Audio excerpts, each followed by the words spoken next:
अज्ञानतिमिरान्धस्य ज्ञानाञ्जनशलाकया चक्षुरुन्मिलितं येन तस्मै श्रीगुरवे नमः। वाञ्छाकल्पतरुभ्यश्च कृपा सिन्धुभ्यैव च पतितानां पावनेभ्यो वैष्णवेभ्यो नमो नमः। नमो महावदन्याय कृष्णप्रेमप्रदायते कृष्णाय कृष्णचैतन्यनाम्ने गौरत्विषे नमः। हे कृष्ण करुणा सिन्धो दीनबन्धो जगत्पते गोपेश गोपिकाकान्त राधाकान्त नमोस्तुते। तप्त कांचन गौरांगी राधे वृंदावनेश्वरी वृषभानुसुते देवी प्रणमामि हरिप्रिये। वृंदायै तुलसीदेव्यै प्रियायै केशवस्य च कृष्णभक्तिप्रदे देवी सत्यवत्यै नमो नमः।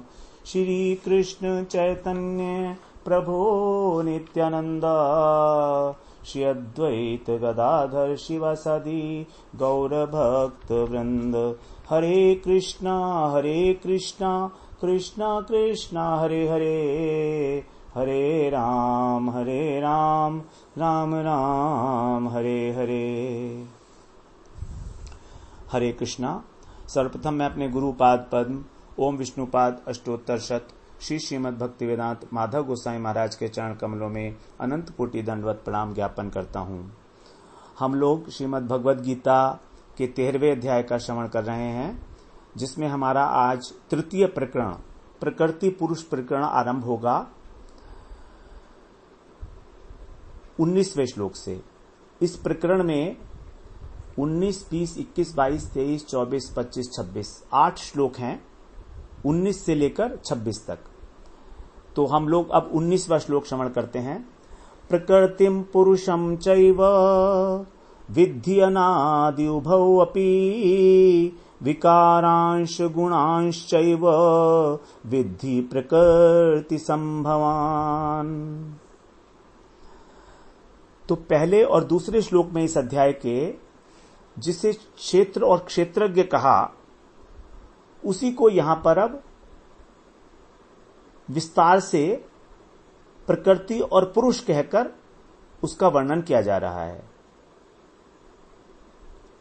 तीसरे श्लोक के पूर्वार्ध में भगवान ने क्षेत्र के विषय में 4 बातें बताई थी। तत्क्षेत्रम यच्च यादृक्च यद विकारी यतश्च यत्, अर्थात वो क्षेत्र जैसा है, जो है, जैसा है, जिन विकारों वाला है और जिससे उत्पन्न हुआ है। इसी 4 बातें बताई थी कि मैं उसके बारे में बताऊंगा तुमको। तो इसमें जो है उसका वर्णन तो भगवान कराए 5वें श्लोक में। इसमें 24 तत्व हैं, प्रकृति, महत तत्व, अहंकार, पंच महाभूत, पंच ज्ञानेन्द्रियां, पंच कर्मेंद्रियां, मन, इंद्रियों के विषय 5। छठे श्लोक में भगवान ने विकार बताए 7, इच्छा, द्वेष, सुख, दुख, संघात, चेतना और धृति। उसके बाद यादृक, ये जैसा है, इसका वर्णन भगवान आगे करेंगे 26 और 27वें श्लोक में। यहां पर यतश्च यत्, अर्थात जिससे जो उत्पन्न हुआ है उसका वर्णन किया गया है। भगवान ने जो तीसरे श्लोक में कहा था कि मैं क्षेत्र के विषय में तुम्हें सब कुछ बताऊंगा, वही बात अभी कंटिन्यू हो रही है। तो जो क्षेत्र उत्पन्न हुआ है, किससे उत्पन्न हुआ है, यह बताया जा रहा है। विकार और गुण। विकारों का वर्णन तो भगवान कराए 6ठे श्लोक में, 7 प्रकार के विकार। गुण की बात जो है अब इस प्रकरण में की जाएगी। प्रकृतिम पुरुषम चैव विद्धि अनादि उभौ अपि, अर्थात जिसको पहले क्षेत्र कहा गया उसी को यहां प्रकृति, और जिसको क्षेत्रज्ञ कहा गया उसको पुरुष कहते हैं। लेकिन यहां पर प्रकृति जो शब्द है वो संपूर्ण क्षेत्र का कारण, संपूर्ण क्षेत्र है। वहां पर तो क्षेत्र का मतलब था शरीर केवल, और यहां पर प्रकृति का मतलब है मूल प्रकृति, जो जगत, जिससे जगत उत्पन्न हुआ है, जो मूल कारण है इस जगत का। जिसे भगवान आगे 14वें अध्याय में महद ब्रह्म कहेंगे, जिसे 7वें अध्याय में भगवान ने अपरा प्रकृति कहा है। यही भगवान की मूल शक्ति है, अनादि सिद्ध। तो इसी के अंदर इसी से 24 तत्वों की उत्पत्ति होती है। 5वें श्लोक में जो बताया था 24 तत्वों की उत्पत्ति होती है इसी प्रकृति से, जब भगवान इसका ईक्षण करते हैं। और जो पुरुष है उसका अर्थ है क्षेत्रज्ञ। तो क्षेत्रज्ञ भी 2 प्रकार के बताए थे, जीवात्मा और परमात्मा, लेकिन यहां पर अब क्षेत्रज्ञ का अर्थ है जीवात्मा। तो प्रकृति और पुरुष दोनों अनादि हैं, ये कह रहे हैं यहां। प्रकृति पुरुषम चैव विद्धि, विद्धि माने जानो, अनादि माने अनादि जानो उन दोनों को ही, क्योंकि जीवात्मा परमात्मा का अंश है और प्रकृति भगवान की माया है। तो जब परमात्मा अनादि हैं तो ये जीवात्मा और ये प्रकृति ये भी अनादि हुए। तो यहां पर पुरुष का जो अर्थ है वो जीवात्मा है, जो क्षेत्रज्ञ है, एक क्षेत्र को जानने वाला। जो सब क्षेत्रों को जानने वाले हैं उसको तो भगवान ने ज्ञेय कहा, उसके विषय में तो पहले चर्चा करा है ज्ञान ज्ञेय प्रकरण में, लेकिन अब यहां जीवात्मा के विषय में बात चल रही है।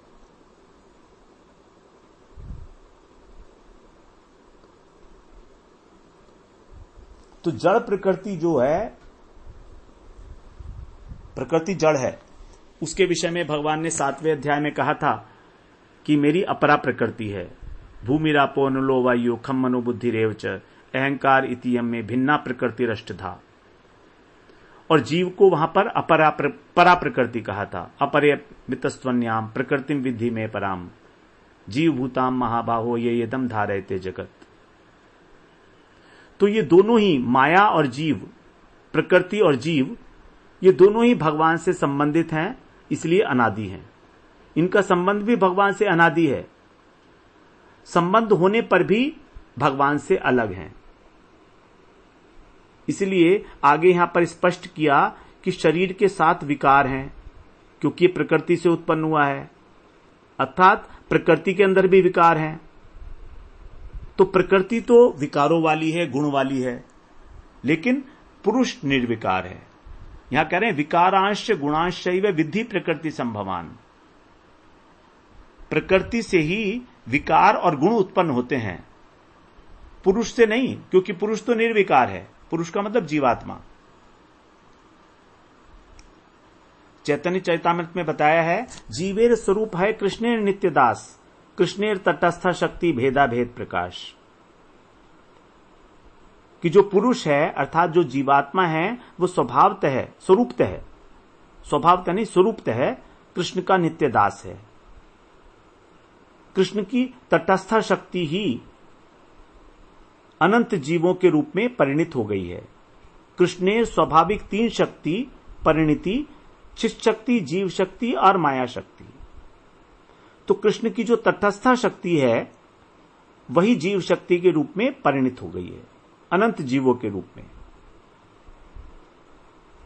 तो जो जीव है, जीवात्मा है, ये कृष्ण से कुछ विषयों में तो अभिन्न है क्योंकि उनका अंश है, और कुछ विषयों में भिन्न है। यदि हम चिन्मय दृष्टि से देखें, चित्त दृष्टि से देखें तो अभेद है।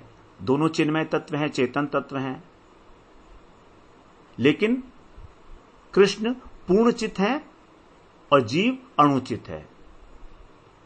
पूर्ण चिदात्मकः कृष्ण, जीव अणुचिदात्मकः। उपाधि रहित चेष्टा भक्तिम स्वाभाविकी मता।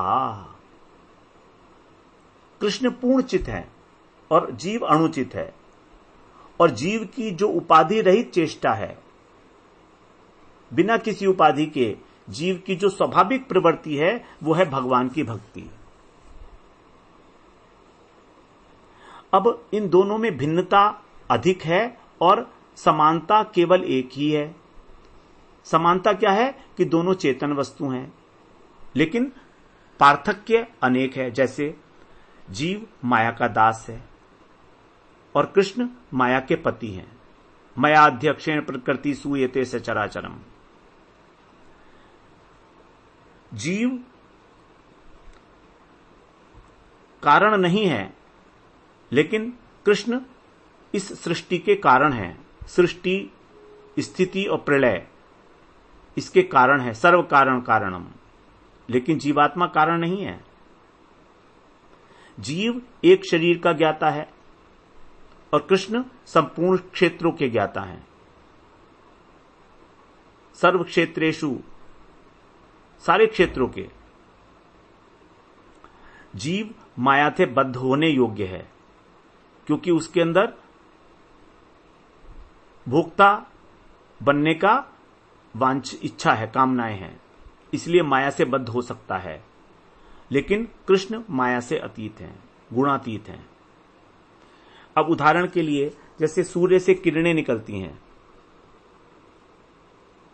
तो उन किरणों में अनगिनत परमाणु होते हैं, छोटे छोटे से जो दिखाई देते हैं चमकते हुए कण। उसी प्रकार कृष्ण की जो शक्ति है, शक्ति रूपी जो किरणें हैं, उन किरणों में असंख्य परमाणु हैं, और वही परमाणु है जीव। अथवा जैसे अग्नि से चिंगारी निकलती है, अनगिनत चिंगारियां निकलती हैं।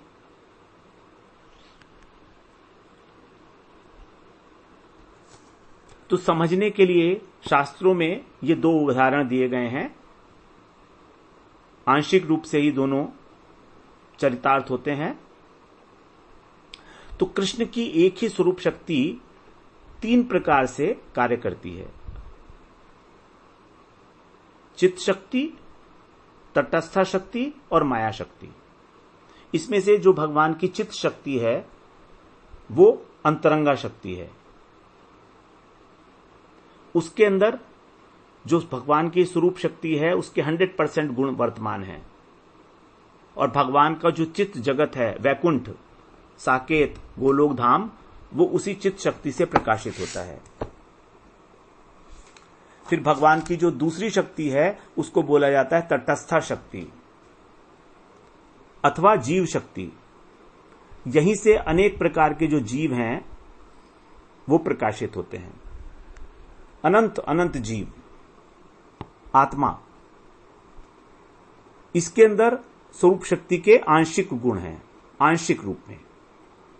और तीसरी है माया शक्ति अथवा जड़ शक्ति, जिससे ब्रह्मांड प्रकाशित होता है, जड़ ब्रह्मांड। इसमें स्वरूप शक्ति के गुण विकृत रूप से रहते हैं। तो जीवात्मा वस्तुतः भगवान का अंश होने के कारण चिन्मय है, लेकिन अणुचित होने के कारण वो माया के वश में होने योग्य होता है। उसके अंदर शक्ति नहीं है ना, चिद बल की कमी है। यदि बलवान होती तो भगवान की सेवा में चला जाता वो जीवात्मा। अब बलवान नहीं है, इसलिए माया के चंगुल में आ गया, कारण भगवान को भूला, विमुखता। कृष्ण भूली से ही जीव अनादि बहिर्मुख, अतएव माया तारे देह संसार दुख। कृष्ण का विस्मरण होना ही हमको संसार के दुखों में डाल देता है। माया उसको दुख देती है। अनादिकाल से हम भगवान को भूले हुए हैं और इसीलिए हम माया की ओर आकृष्ट होकर स्वयं को कर्ता भोक्ता समझकर, स्वयं को स्वामी समझकर जन्म मरण का कष्ट भोग रहे हैं। तो समस्त क्षेत्र, जितने भी शरीर हैं, वो सब प्रकृति से बने हैं और जीवात्मा जो है वो पुरुष है। और सभी शरीरों को जानने वाला परमात्मा है, क्षेत्रज्ञ है। तो जीव का संसार बंधन और संसार से मोक्ष, ये दोनों ही माया शक्ति से ही संभव है। यदि माया के प्रति आकृष्ट हैं तो कृष्ण की कृपा का अनुभव नहीं होगा, क्योंकि माया का स्वभाव है कि वो अपने तीनों गुणों से जीव को मोहित कर लेती है। 7वें अध्याय में भगवान ने कहा 13वें श्लोक में, त्रिभिर गुणमयीर भावई ए भी सर्वविदम जगत मोहितम नाभिजानाति मामेभ्य परम अव्ययम। इन तीनों गुणों से मोहित होने के कारण व्यक्ति भगवान को नहीं जान पाता कि भगवान परम वस्तु हैं, भगवान अविनाशी वस्तु हैं।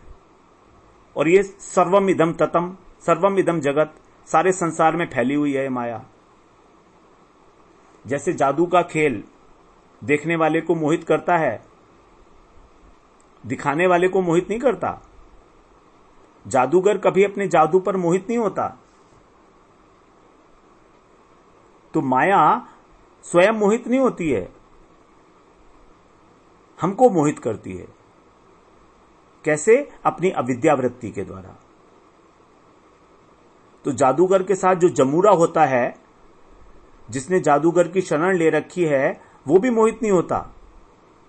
उसी प्रकार से जो भगवान की शरण ले लेते हैं वे भी मोहित नहीं होते। उस जमूरे ने जादूगर की शरण ले रखी है।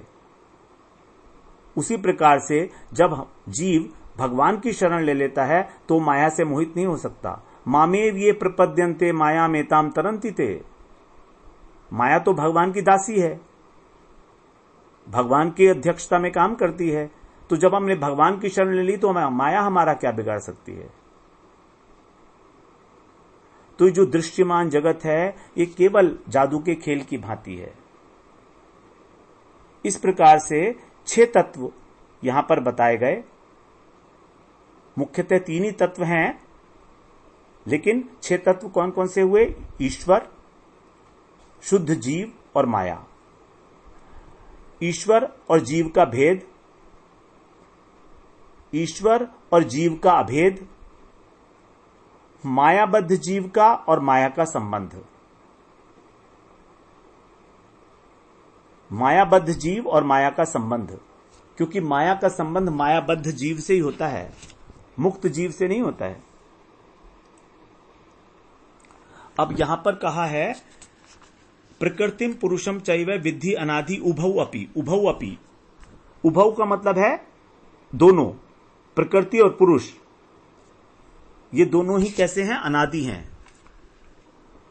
तो उभौ का 2 अर्थ बताए गए हैं। पहला अर्थ है कि प्रकृति और पुरुष ये 2 हैं, अलग अलग वस्तु हैं, अलग अलग स्वभाव वाले हैं। तो जिस प्रकार प्रकृति और पुरुष अनादि हैं, उसी प्रकार इनका जो भेद है, इनका जो पार्थक्य है, वो भी अनादि है। क्या अनादि है? प्रकृति जड़ है और पुरुष चित है, चित वस्तु है, चिन्मय वस्तु है। इसलिए भगवान ने 7वें अध्याय में प्रकृति को कहा था भिन्ना प्रकृति रष्टधा, कि मुझसे भिन्न है। मतलब भगवान चित वस्तु हैं और भगवान की जो अपरा प्रकृति है, माया है, वो जड़ है, इसलिए उसको भिन्न कहा था वहां पर। और उभौ का दूसरा अर्थ भी बताया है कुछ टीकाकारों ने। वो कहते हैं कि उभौ पद ये पुरुष के साथ लगेगा। उभौ का मतलब होता है 2। तो उनका कहना है कि ये पुरुष 2 प्रकार का है। एक तो है पर पुरुष, परम पुरुष अर्थात परमात्मा। परमात्मेति च अप्युक्तो देहे अस्मिन् पुरुषः परः। तो जब परम पुरुष है तो कोई अपरम भी होगा, अपर भी होगा। तो ये अपर पुरुष जो है यही है जीवात्मा। अनुचित होने के कारण ये स्वयं को भोक्ता मान लेता है। तो परम पुरुष तो है परमात्मा और जो अपर पुरुष है वो है जीवात्मा। फिर आगे बता रहे हैं कि प्रकृति से ही विकार और गुणों की उत्पत्ति होती है। विकारांश गुणांश चैव विद्धि प्रकृति संभवान। प्रकृति का अर्थ होता है प्रकृष्ट कृति, प्रकृष्ट रचना। कृति माने रचना। तो प्रकृति श्रेष्ठ रचना कैसे है?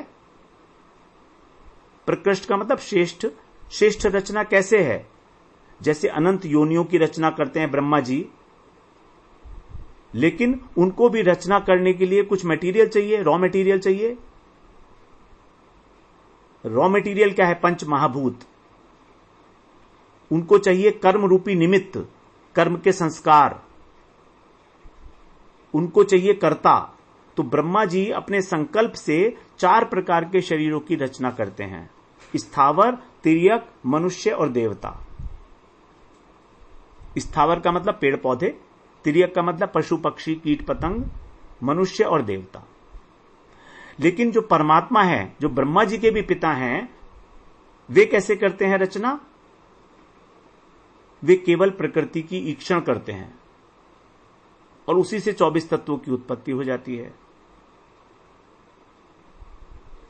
तो प्रकृति के ही विकार हैं ये 7 विकार जो बताए थे, इच्छा, द्वेष, सुख, दुख, संघात, चेतना, धृति। ये 7 विकार हैं और प्रकृति के गुण हैं सत्वगुण, रजोगुण और तमोगुण। प्रकृति 3 गुणमयी है, त्रिभिर गुणमयी भावई। इसका अर्थ यह है कि जो 3 गुण हैं, इन तीनों गुणों का नाम ही प्रकृति नहीं है। केवल प्रकृति तो अनादि है और अनादिकाल सृष्टि के आरंभ में ही प्रकृति से ये गुण तीनों उत्पन्न हुए हैं। तो यदि हम ये कहें कि तीनों गुण ही प्रकृति है, ऐसा नहीं है। ये तीनों गुण प्रकृति से उत्पन्न हुए हैं। विकारांश गुणाश्चैव विद्धि प्रकृति संभवान। संभवान का मतलब उत्पन्न होना।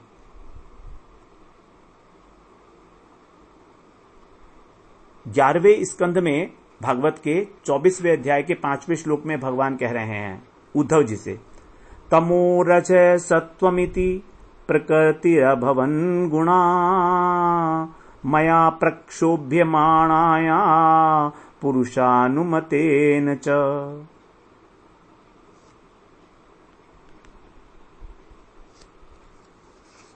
भगवान कह रहे हैं उद्धव जी से, हे उद्धव, मैंने ही जीवों के शुभ और अशुभ कर्मों के अनुसार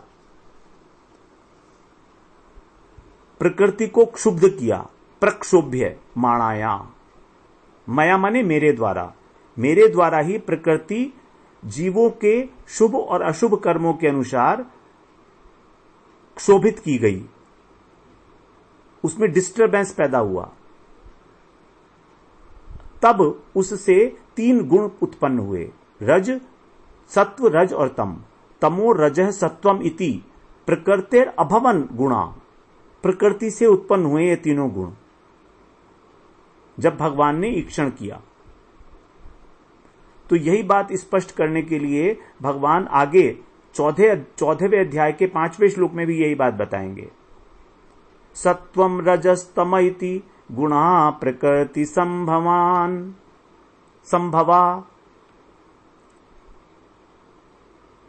कि 3 गुण प्रकृति से ही उत्पन्न होते हैं।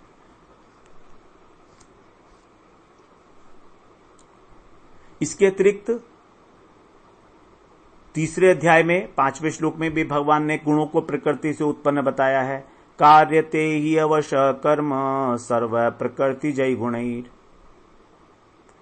कार्यते ही अवश कर्म सर्व प्रकृति जय गुणी। प्रकृति जय गुणी, जय का मतलब होता है उत्पन्न होना। तो प्रकृति के द्वारा उत्पन्न गुणों से ही सभी कार्य किए जाते हैं। कार्यते ही अवश्य कर्म, अवश्य होकर, परतंत्र होकर। तो गुण ही हमसे वास्तव में कार्य कराते हैं। जीवात्मा जो प्राणी हैं सभी, वो गुणों के अनुसार ही कार्य किया जाता है। तो यहां कहने का मतलब इतना ही है कि प्रकृति से ही ये 3 गुण उत्पन्न हुए हैं। ऐसा नहीं है कि 3 गुणों का नाम प्रकृति है। इस बात को हमें समझना है, बस इतना। भागवत में भी यही बात कही, गीता के 14वें अध्याय के 5वें श्लोक में और 3रे अध्याय के 5वें श्लोक में भी यही बात आई है, प्रकृति जय गुणई। फिर 18वें अध्याय में भी भगवान ने 40वें श्लोक में कहा है, सत्वम प्रकृति जैर्मुक्तम यदे भी स्यात् त्रिभिर्गुणई। सत्वम, सत्व का मतलब है प्राणी। ऐसा कोई भी प्राणी नहीं है इस ब्रह्मांड में जो प्रकृति से उत्पन्न इन तीनों गुणों से रहित हो। त्रिभिर गुणई मुक्तम, इन तीनों गुणों से मुक्त अर्थात रहित, अर्थात प्रत्येक प्राणी इन तीनों गुणों से युक्त है। मतलब प्रत्येक प्राणी का शरीर, न कि आत्मा। आत्मा तो चिन्मय है, प्रकृति से अतीत है। तो हमारा शरीर जो है वो प्रकृति के तीनों गुणों की ही देन है, उसी से बना है। क्योंकि अहंकार 3 प्रकार का होता है, सात्विक, राजसिक और तामसिक, और उसी से सब 24 तत्वों का बने हैं। सब तत्व उसी से बने हैं सारे, और उन्हीं से हमारा शरीर बना है। फिर 13वें अध्याय में भी, इसी में 21वें श्लोक में भी यही बात कहेंगे भगवान। पुरुषः प्रकृतिस्थो ही भुंजते प्रकृति जान गुणान। प्रकृति जान गुणान, प्रकृति से उत्पन्न गुण। हम लोग सिर्फ इसलिए ये बात कर रहे हैं कि हमारे दिमाग में ये बात बैठ जाए कि 3 गुण प्रकृति से उत्पन्न होते हैं। तो देखिए, पहले आया प्रकृति संभवान, प्रकृति जय गुणई, प्रकृति जैर मुक्तम, प्रकृति जान गुणान। तो जो शब्द जो आया है, इसका यह मतलब होता है कि प्रकृति से उत्पन्न हुए में 3 गुण हैं। तो इस प्रकार से विकारों के साथ साथ ये तीनों गुण और इन तीनों गुणों के कार्य, तीनों गुणों के कार्य कौन से हैं? सात्विक गुण का कार्य है मन, राजसिक गुण का कार्य है 5 ज्ञानेंद्रियां, 5 कर्मेंद्रियां, और तामसिक गुण का, तामसिक अहंकार का कार्य है 5 महाभूत और 5 तन्मात्रा। तो ये सब कार्य हैं। तो प्रकृति, इन कार्य भी गुणों से ही उत्पन्न हुए हैं, प्रकृति से ही उत्पन्न हुए हैं। तो प्रकृति से 3 गुण उत्पन्न हुए और तीनों गुणों से ये सब कार्य उत्पन्न हुए, जिससे कि हमारा शरीर बनता है।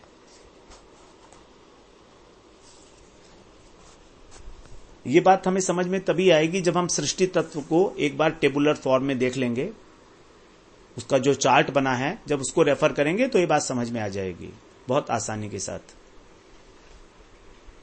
केवल शब्दों के माध्यम से समझने में परेशानी हो सकती है, लेकिन जब हम चार्ट देखते हैं इसका, सृष्टि तत्व का, तो हमको ये समझ में आ जाएगा कि किस प्रकार कौन कौन से गुण से कौन कौन सा तत्व उत्पन्न हो रहा है।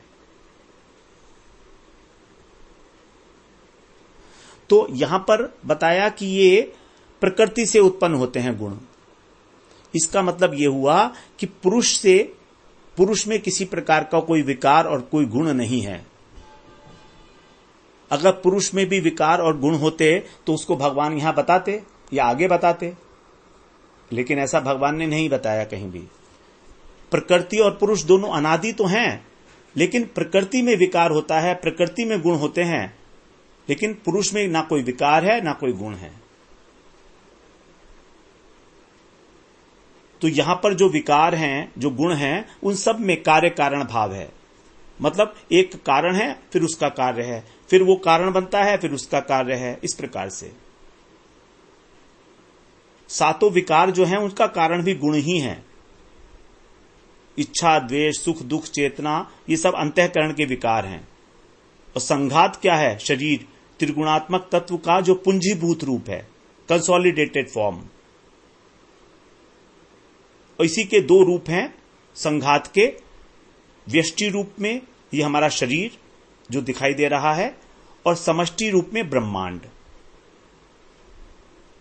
संघात के 2 रूप, शरीर और संसार। इस संघात को भगवान ने विकार बताया था। तो इस प्रकार से हम लोगों ने 19वां श्लोक श्रवण किया। फिर हम अगले सत्र में 20वां श्लोक श्रवण करेंगे। वांछा कल्पतरुभ्यश्च कृपा सिंधुभ्येव च पतितानां पावनेभ्यो वैष्णवेभ्यो नमो नमः।